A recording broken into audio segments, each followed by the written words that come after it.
The Legend of Zelda series is a series that people hold dear. Like if you asked any one Zelda fan what the best Zelda game is, you would just get so many different answers, because almost every game is great in its own way and has its own strengths.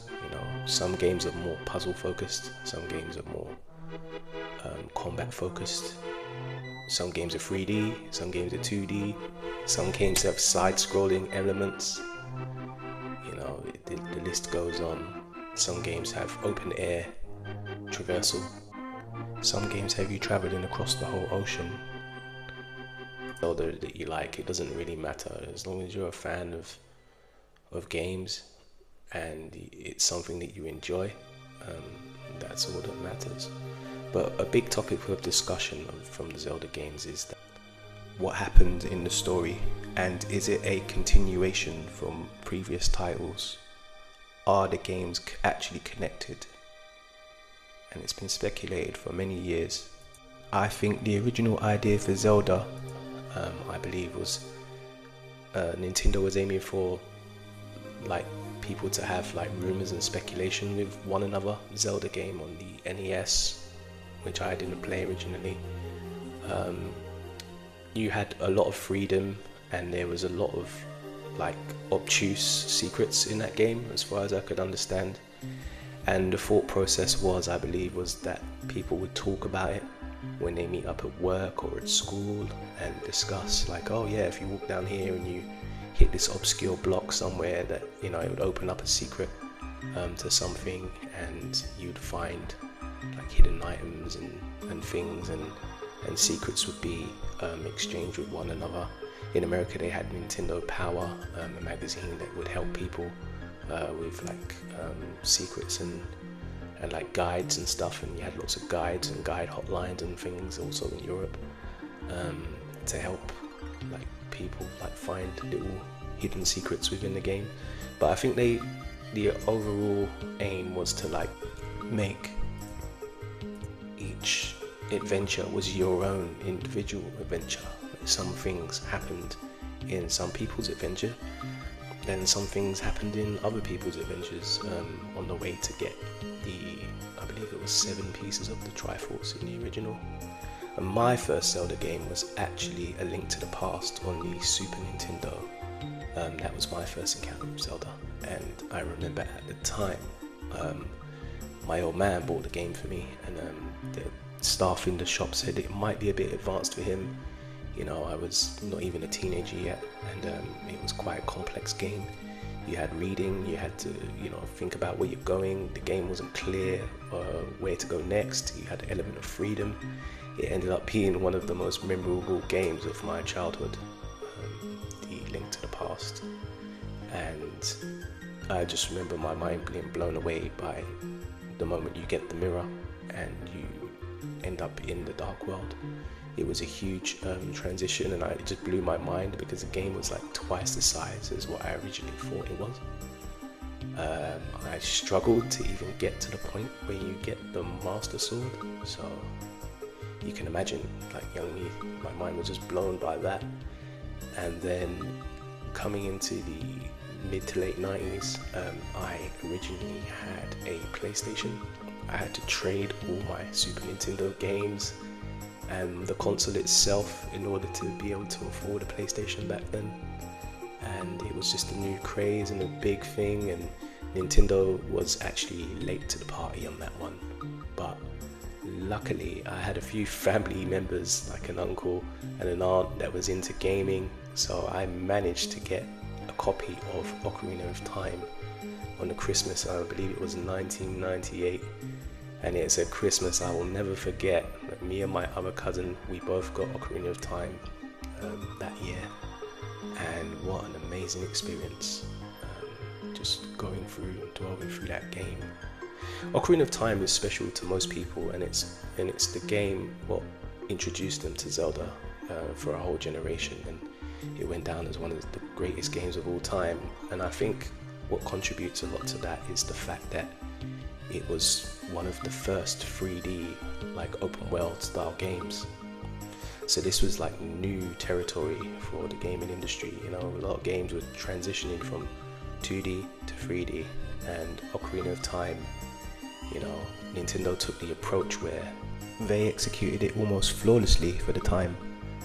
Because they was running so far behind Sony, and Sony came out with the PlayStation, they decided to take their time, and they ended up making a really good attempt to a 3D game, a 3D open world game, at a very early stage. And at the time, it was groundbreaking for what it was.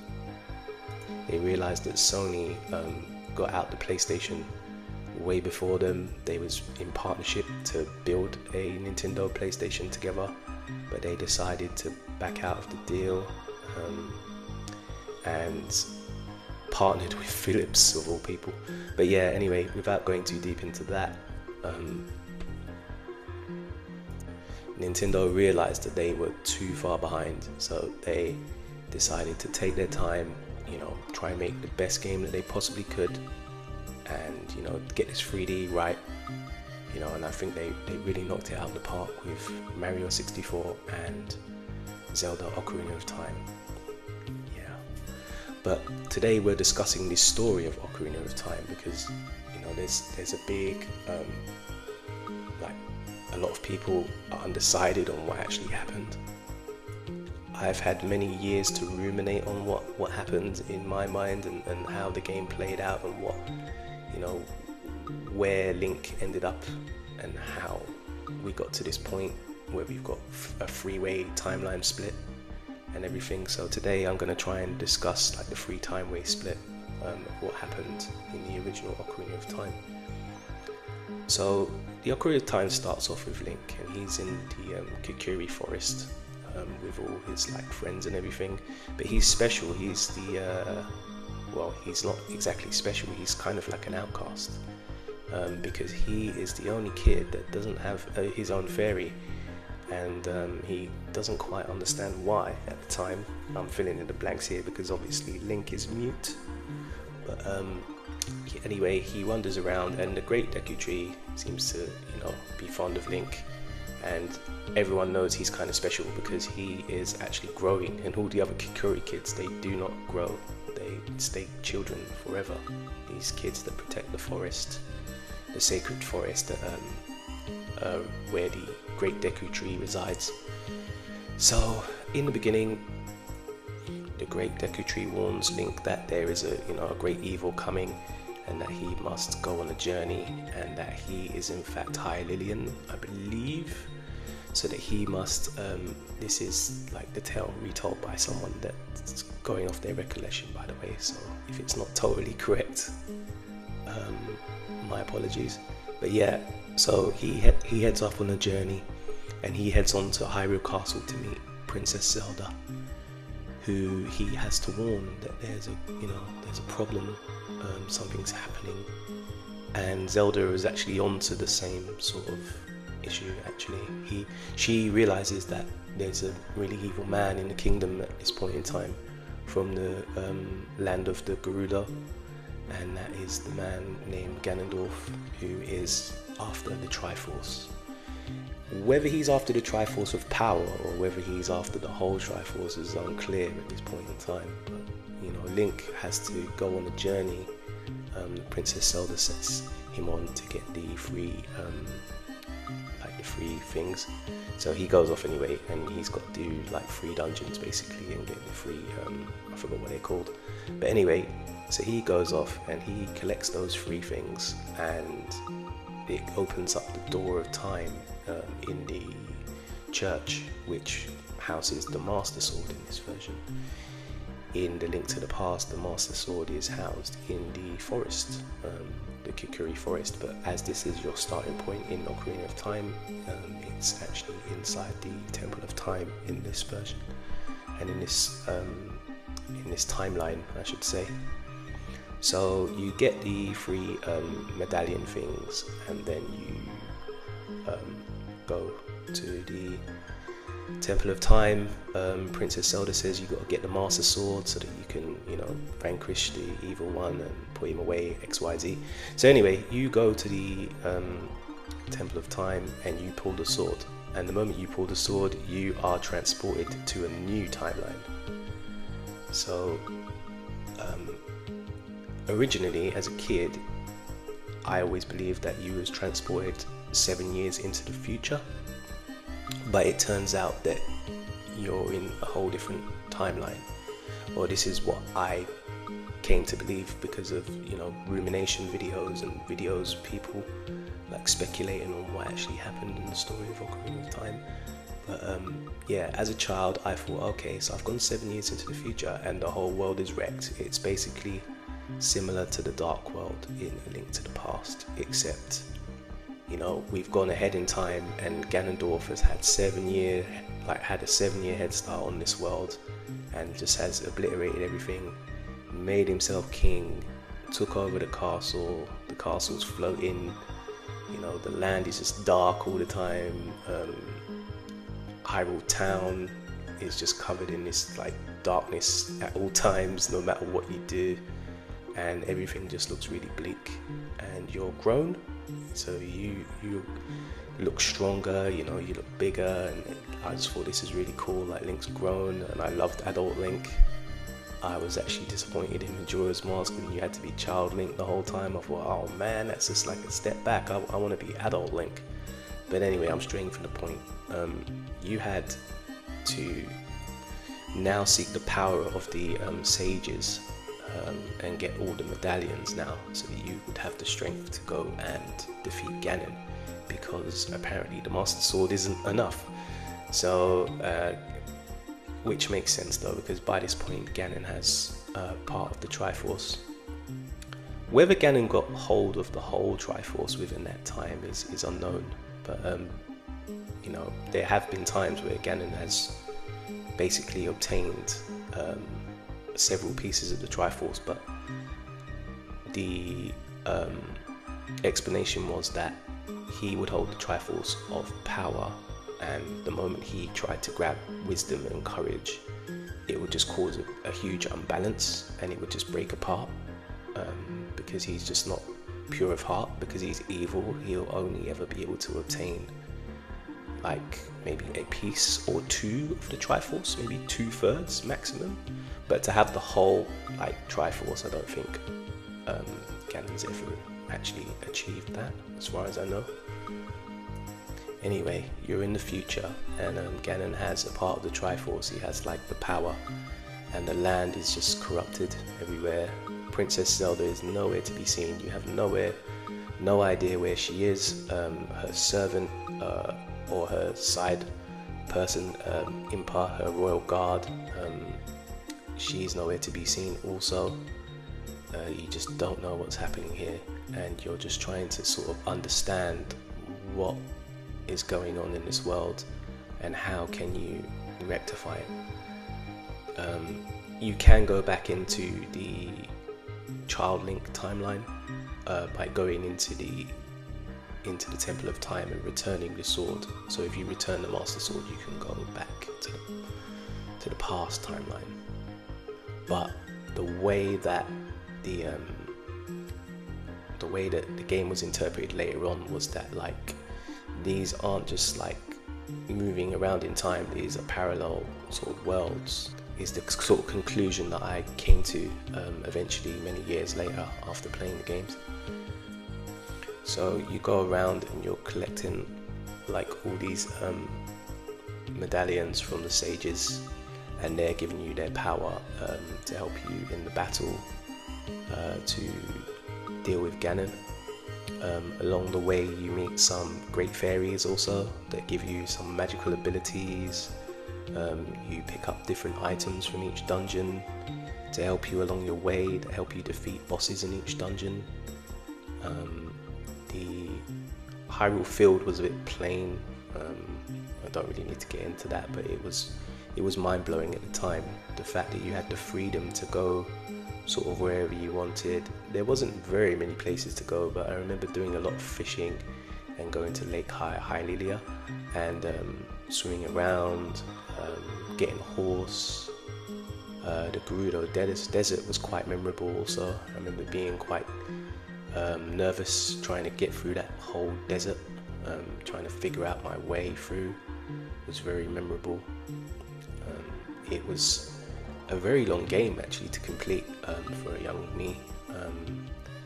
I wasn't the best at puzzles, and I used to go around and come back to things a lot, and back in those times you never had many games to play, so you used to play a lot of the games that you owned, and I used to go back and forth between like this game and something classic like GoldenEye or something, and I was very lucky to have a Nintendo 64 and a PlayStation back then. I got a Nintendo 64 basically when the generation was it's late in the generation, so I never actually owned Mario 64 back then. I missed out on quite a few games on the N64 due to having a PlayStation. Couldn't have it all, but anyway, I digress. There was this new character that you encountered, and their name was Sheik, and they would help you by teaching you songs, and they had a harp, which is quite a clue actually now, come to think of it. And they taught you different like music and stuff, and at the time you had a ocarina, obviously, which you get throughout the story. And funny enough, there was an ocarina in the original Link to the Past, and I believe even Skull Kid was in the original Link to the Past, who likes to play instruments also in the forest. And you get multiple ocarinas in the Ocarina of Time. The first one you're gifted to by your friend Saria in the forest. As you leave the forest, she gifts you one, and then later on, before you become adult Link, Zelda gives you the iconic blue Ocarina of Time, which you then use to solve like puzzles and things along the way. If you ever saw the Triforce symbol, the Royal Triforce symbol anywhere, you knew to play Zelda's lullaby, basically, to open up a secret passage or anything like that. But yeah, this mysterious character Sheik was here in this time, and what always threw me off about her was the fact that she had a crimson red eye, and I used to think, who are you? Are you a reincarnation of the owl who guided me at the beginning of the game? Who approaches you at all temples and gives you some like tips and things of what to do? Who approaches you on the when you're trying to infiltrate Hyrule Castle to meet Zelda? So I found that quite interesting, and I never saw any sort of twists coming with that character. I think one thing that I really appreciate with The Legend of Zelda is that a lot is left to interpretation and into your imagination. There are many parts like within the games where you can speculate on things, which I also think that other series took note and thought, yeah, sometimes an ambiguous story can be quite powerful because it allows people to decide for themselves how they felt, things happened, and it allows you to have an adventure that is like exclusive to you. I think that these game developers like Miyamoto and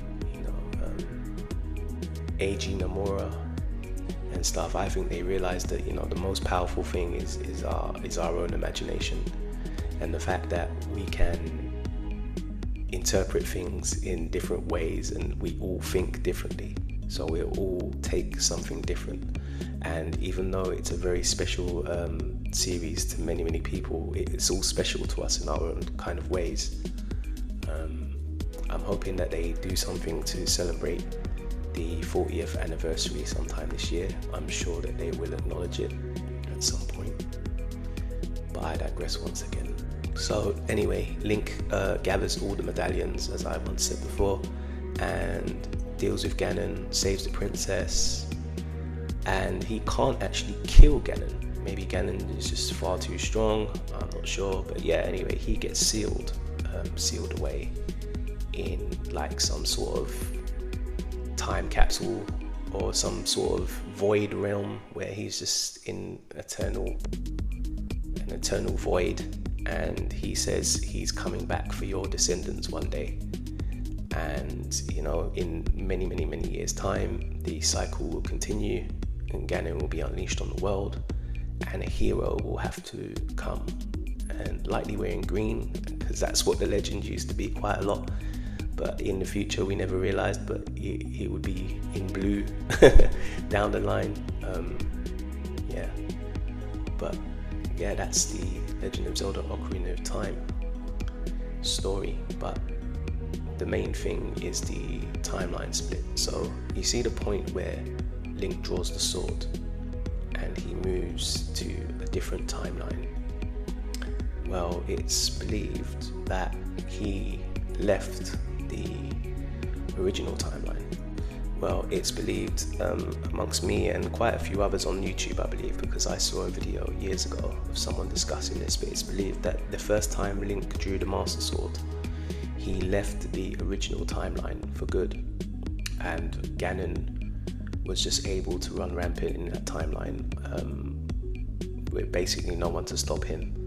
So that timeline just became the fallen timeline, which led on to other games through that path, which I believe continuing down that timeline led to the imprisoning war of the further games and stuff like that. And then the second timeline was the timeline where Link came in and the world was all bleak and destroyed, and Link managed to save it. But what was left of it was pretty rough. But I believe that timeline led on to the games like Twilight Princess with a lot more of a darker tone. Link managed to save the world, but at what cost? They had 7 years of problems, 7 years of issues, and this is the timeline, I believe, where Link just grew old and became like a skeleton, and still was a legendary warrior, and ended up training the next hero, the hero of Twilight, later on. And Ganondorf was still around and got sealed, and the events of Twilight Princess played out. And at the end of Ocarina of Time, Link supposedly goes back to his timeline and he meets Zelda at the castle, and Zelda has no idea what's going on. And Zelda tries to warn, it's implied that Zelda is trying to warn Link about Ganondorf, that he's up to something and everything, and Link just looks at her blankly and the game ends. In this timeline, Link's already been through it. He's been through hell and back. He's saved Hyrule already. No one else knows, but he's there, and he sees Ganondorf and he sees Zelda, and the game ends. But it's pretty obvious what happens here. He just thinks, well, as long as I don't draw that Master Sword, it doesn't open up everything for Ganon to be able to obtain the Triforce and overturn the land.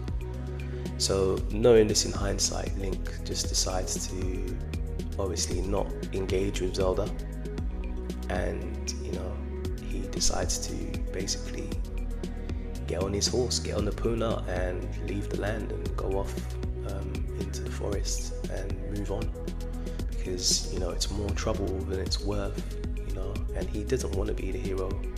He becomes the unsung hero, and to a lot of people at the time, they felt quite disappointed with this ending, because this is the ending what happens in the game. You get all the way to the end, you save everyone, and then you go back in time to your own time, and no one knows what you did. You have no reward for anything. It's kind of like you've just been through this whole turmoil and everything without any sort of payoff.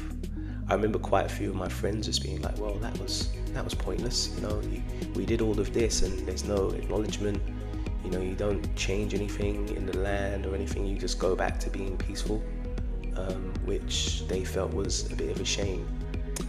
And you've got basically a traumatized Link for it. But yeah, he decides to ultimately just leave. There's no point in taking this sword if it's gonna cause all this like problem in this timeline. So he goes off and he ends up encountering the events of Majora's Mask play out. But man, at the time I remember being quite disappointed because I was like, oh, young Link for a whole game, and you know, Majora's Mask was quite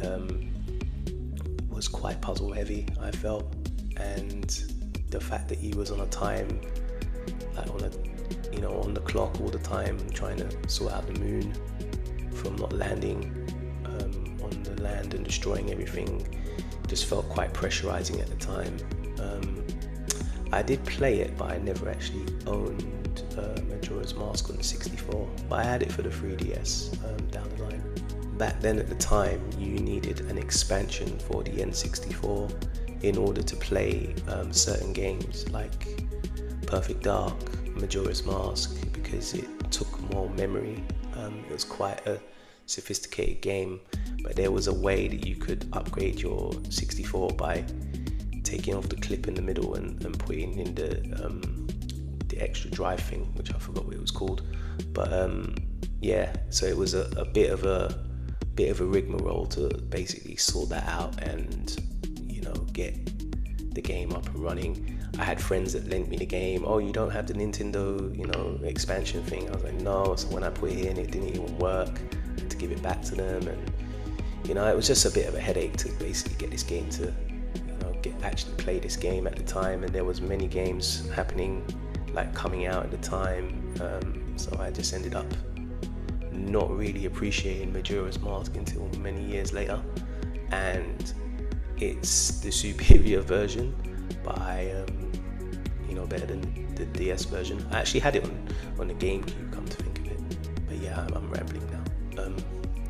So yeah, it was like the canon ending of Ocarina of Time is you ended up being this like really disturbed Link who'd been through like hell and back, psychologically just distressed, but coming back and at least everyone's fine. So you saved the world, no one knows, all right then, I'm off. So it's kind of like, I felt that he sort of left in sort of like a bit of amusement, and as time went on, you know, I thought, man, this Link is actually pretty badass. Like, this Link is just as powerful as adult Link. He's a kid and he's just got all this experience and everything, and if anyone ever challenged him, they wouldn't even realize how experienced he is. They just basically underestimate him. So it's like one of the most powerful versions of Link that we've ever seen, really. The Link from Majora's Mask, who's been through the Ocarina of Time. He was like, well, he basically is the hero of time. So that's pretty interesting. And even without the Master Sword, he was like, yeah, pretty on point.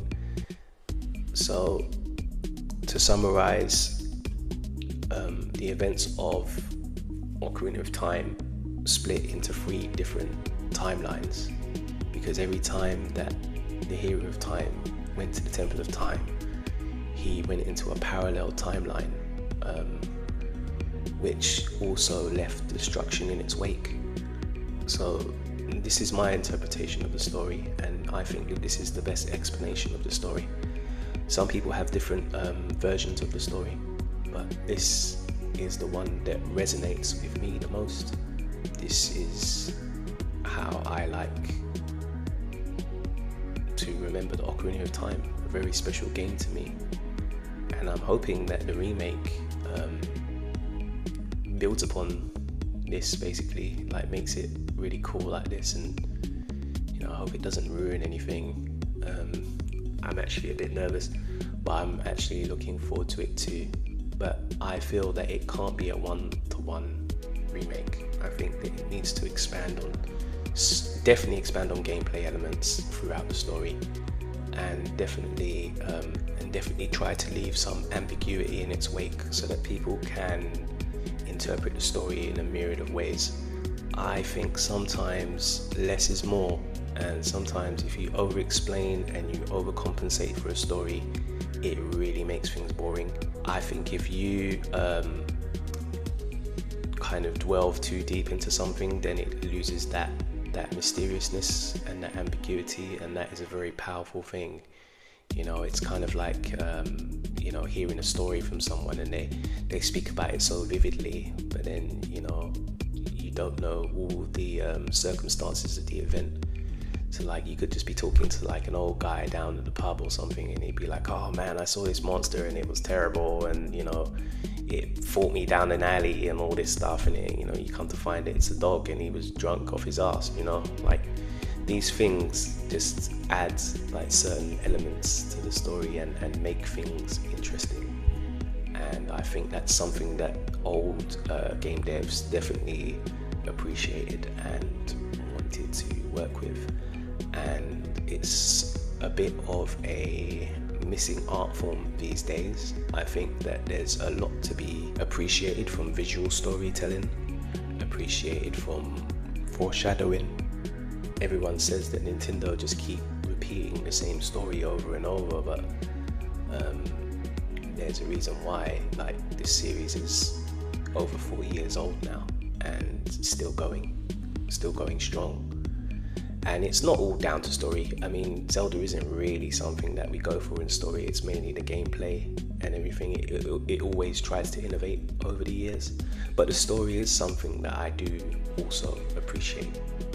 I just don't like when it goes a bit too far, you know, and explains too much. We just want to just be able to see things in our environment and understand things about the story in our environment. I think that that's more fun than just focus on the gameplay. So there you have it. That's the timeline split explained according to an old geezer like myself. I hope you enjoyed the video. I hope you, even if you do have different opinions on the game, I hope you appreciated my interpretation of the story. I'm not saying that I'm totally right about this, but this is how I like to imagine and digest the story myself. It's been a long time, so not everything will be perfect. This is from my recollection, but I find it fun to just talk about it and just remember and reminisce about like some really classic games. If you'd like to hear me cover any other games of the past, classic games, I've probably played them, just let me know in the comments and I'll try and work on that. Okay, this has been the Road Gamer X. Take care.